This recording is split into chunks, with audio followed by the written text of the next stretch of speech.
안녕하십니까? 오늘은 흐려진 분위기 속에서 소윤섭의 팟캐스트는 시작하겠습니다. 날씨가 흐려서 그렇냐고요? 아닙니다. 중도 진영의 터전이 암울해서 그렇답니다. 여러분, 소윤섭의 팟캐스트가 직접 내색하지 못하였던 중도 진영의 속내를 한번 들어보시겠습니까? 양당 정치의 폐해가 주는 한국 사회의 상황은 어떤 것일까요? 한국 사회는 노동개혁이 필수적이죠. 노동자의 근로 환경을 위해서도 그렇고 경제 성장을 위해서도 그렇답니다. 열악해진 노동 환경 속에서 연례 행사처럼 반복하는 노동 파업은 한국 사회를 힘들게 만들지요. 한국 사회는 친노동과 친기업의 정책으로는 오늘날의 당면한 노동 환경을 해결할 수 없답니다. 한국 사회는 양당 정치의 친노동과 친기업의 일률적인 정책으로만 해결하고 있었기 때문에 오히려 노동 환경은 부조리가 쌓여서 골마있지요. 한국 사회는 정규직과 비정규직 또는 귀족 노조와 서민 노조 등 모순들이 많답니다. 정규직과 비정규직 또는 귀족 노조와 서민 노조의 오늘날을 모두 해결할 수 있을까요? 소윤섭의 팟캐스트는 해결할 수 없다고 본답니다. 한국 사회의 모든 이들이 정규직으로 또는 귀족 노조로 변할 수 없는 것이지요. 그렇다면 정규직과 비정규직 또는 귀족 노조와 서민 노조는 그대로 인정하면서 노동 환경의 차별을 막아주고 임금을 보장할 수 있는 사회 시스템을 구축하는 것으로 해결할 수 있겠지요. 사회 시스템은 노동 환경의 시스템도 있겠지만 한국 사회의 모든 시스템과도 호환을 할 수 있어야 한답니다. 노동 환경의 직무와 임금의 상황으로만 모든 것이 바꿔지는 것이 아니라 한국 사회의 모든 시스템과 함께 할 수 있어야 한답니다. 정규직과 귀족 노조보다도 비정규직과 서민 노조의 노동 환경과 임금을 보장해주는 한국 사회의 모든 시스템이 함께 연관되어야 하겠지요. 비정규직의 노동 환경과 임금의 보장은 사회적으로 이루어야 한답니다. 서민 노조의 노동 환경도 사회적으로 이루어져야 된답니다. 21세기의 지구촌의 노동은 워라벨의 삶이 앞서고 있어서 비정규직의 선호도는 다르답니다. 물론 한국 사회는 비정규직의 열악한 노동 환경과 저임금으로 인하여 가시적인 선호도는 크지 않지만 비정규직의 노동 환경을 해결하는 노동개혁이 이루어진다면 비정규직의 비율은 상당히 높아질 것입니다. 오늘날의 노동은 시간적인 여유가 잠재적으로 지배하고 있지요. 개인적인 삶을 중요시하는 오늘날은 노동 시간의 자유로운 환경을 동경하고 있답니다. 노동 환경과 임금이 보장된다면 비정규직의 한국 사회도 다가올 수 있지요.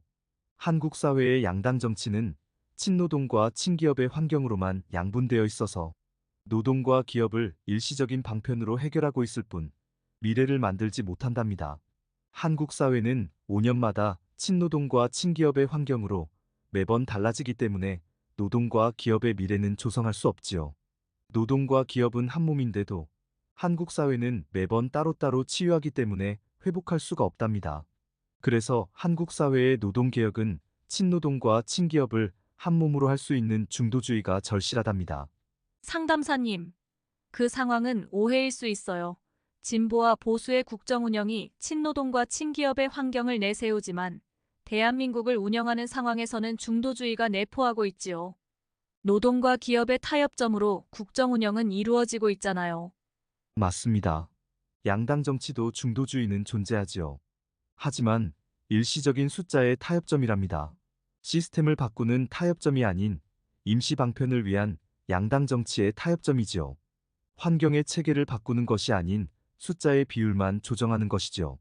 환경의 체계라는 상황은 노동 환경만 있는 것이 아닌 한국 사회의 모든 시스템과 연관된답니다. 양당 정치의 중도주의는 노동 환경에서만 속박되지만 중도 정치의 중도주의는 노동 환경뿐만 아니라 한국 사회의 모든 시스템을 유지하는 것이랍니다. 양당 정치가 아닌 중도 정치는 한국 사회의 모든 환경들이 중도의 공간 속에 존재하기 때문에 지속적으로 연관되고 보장하게 되는 것이죠. 한국 사회는 광복 후 76년간을 양당 정치의 공간 속에 있었답니다.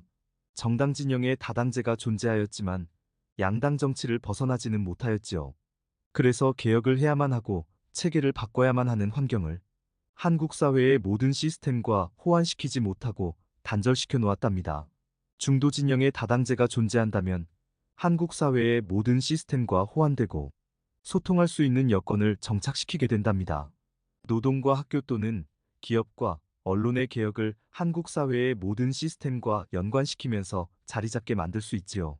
친노동과 친기업이 아닌 친중도의 해결점으로 모든 시스템과 함께 할 수 있답니다. 시작을 하면 반보를 이룬답니다. 소윤섭의 팟캐스트는 중도 진영의 연립정부와 중도정부를 바라고 있답니다. 연립정부는 의원 내각제의 정치 형태이지만 중도 진영의 다당제로 한국 사회의 연합국정 운영을 바라는 것이지요. 그런데 한국 사회의 현재는 정당 진영의 다당제가 모든 것이죠. 양당 정치의 폐해를 바로잡고자 하였던 신생 정당들은 중도 진영이 아닌 정당 진영의 다당제를 내세운답니다. 소윤섭의 팟캐스트는 이런 환경 속에서 포용적 중도 개혁주의를 제시한 새로운 미래를 눈여겨본답니다. 정당 진영의 다당제를 표방하는 환경 속에서 포용적 중도주의의 정치 철학은 그나마 중도 진영의 희망을 가질 수 있었지요. 새로운 미래를 평가하자면 모든 면에서 어려움에 처해 있답니다. 여론의 지지율이 1~2%에 머물고 있지요. 더불어민주당을 벗어나지 못하는 새로운 미래의 정당 정치는 더불어민주연합과 조국혁신당의 지지율에 크게 뒤지고 있지요. 단도직입적으로 더불어민주당을 벗어나지 못하는 새로운 미래의 정당 정치는 반전을 일으킬 수 있는 계기가 필요하답니다. 새로운 미래를 부각시키는 새로운 정치 전략이 필요하지요. 더불어민주당을 벗어나지 못하는 정당 정치의 다당제로 1~2%의 지지율을 빠져나올 수 있을까요? 시작도 하기도 전에 속다는 금물이지만 기세는 기울져 있답니다. 더불어민주연합과 조국혁신당이 진보 진영의 지지율을 선점하는 현재의 상황 속에서 바꿔진다는 것은 그리 쉽지 않지요. 새로운 미래가 더불어민주당을 벗어나지 못하는 정당 정치를 계속한다면 이런 상황들을 역전시킬 수 있을까요? 더군다나 보수 진영의 지지율은 어렵기만 하고 국민의 미래와 개혁신당이 자리 잡고 있답니다. 새로운 미래는 결정을 하여야 한답니다. 더불어민주당을 벗어나지 못하는 평탄한 고립의 길을 갈 것인지 아니면 험난한 도전의 길을 갈 것인지를 판단해야 한답니다. 정당의 최종적인 목표는 정권 창출이기에 그 묘목을 심는 것도 총선의 목적이 될 수 있지요. 한국민의 유권자에게 강한 각인을 심어주어야 한답니다. 새로운 미래가 진보와 보수의 도움을 받거나 회귀하는 상황이 오더라도 국민에게 보여준 새로운 시도는 오래 남지요. 그렇지만 소윤섭의 팟캐스트는 중도 진영의 마크롱을 권유한답니다. 새로운 미래도 독일의 연립정부를 생각하지만 대통령제가 아닌 의원 내각제의 환경이지요. 같은 진영의 다당제로 연립정부를 생각한다면 한국 사회의 대통령제에서는 양당 정치의 폐해로서 끝나게 된답니다. 76년간의 한국 사회에서 증명하고 있지요. 한국 사회는 어느 시기보다도 양당 정치의 폐해를 바로잡아줄 수 있기를 간절히 바라고 있답니다. 한국 사회는 여와 야의 정치 폐해를 바로잡는 시도를 다가오는 총선에서 보여주고자 하지요. 오늘날의 유권자들은 여와 야의 정치 폐해를 싫어하는 사람들이 기하급수적으로 늘어났답니다. 새로운 미래는 지지율을 호남이 아닌 전국적으로 끌어올려야 한답니다. 호남이든 영남이든 한국 사회의 모든 곳에서 여와 야의 정치 폐해를 싫어하는 유권자들의 간절한 소망을 이끌어야 하지요. 해외 동포의 유권자들도 중요하게 생각해야 한답니다. 해외 동포 유권자들도 여와 야의 정치 폐해를 어느 시기보다도 싫어하고 있기 때문에 중도 정치의 새로운 모습을 보여준다면 호응은 클 수 있지요. 해외 동포의 선거 참여율은 매우 저조하지만 새로운 미래의 중도 정치를 보여주면서 도움을 직접 청한다면 해외 동포의 선거 참여율도 오를 수 있지요.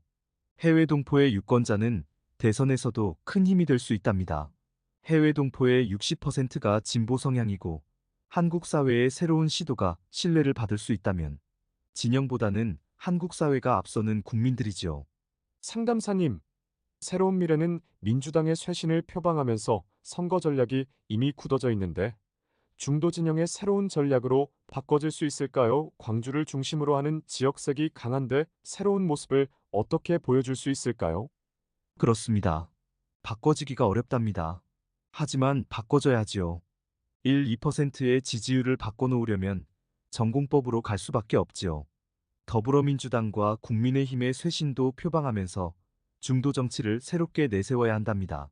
전국적인 유권자들에게 중도 진영의 새로운 시작을 늦게나마 솔직하게 제시해야지요.